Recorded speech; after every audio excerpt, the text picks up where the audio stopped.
Ils ont déjà la panoplie du pro, l'allure déterminée et s'entraînent assidûment chaque semaine. Mais aujourd'hui, la tête bouillonne chez les 9-13 ans du cyclo-club Périgueux-Dordogne. Le Tour de France est de retour. L'année prochaine, ça passera en Dordogne, donc forcément, on est un peu content de pouvoir voir ce grand événement, de partager des émotions, de voir des grands coureurs. Tu te dis que c'est tes routes d'entraînement et que les pros ils viennent sur tes routes d'entraînement rouler, c'est incroyable. Les jeunes cyclistes étaient tout petits ou à peine nés la dernière fois que le Tour a fait une étape complète en Dordogne. C'était en 2017. Périgueux-Bergerac via notamment la vallée de la Dordogne.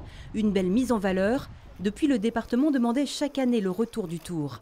L'impact économique réel et direct, il était très important puisque le Tour de France, c'est 3000 personnes qu'il faut loger, qui mangent, qui se ravitaillent, etc., etc.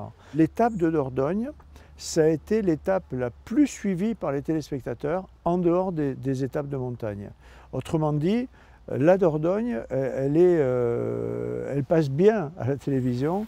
Le rendez-vous est fixé pour les petits Périgourdins le samedi 11 juillet 2026.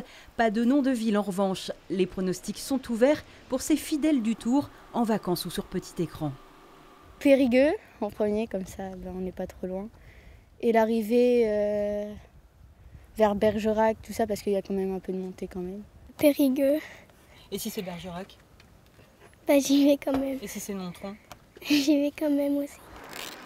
Verdict le 23 octobre lors de la présentation du Tour.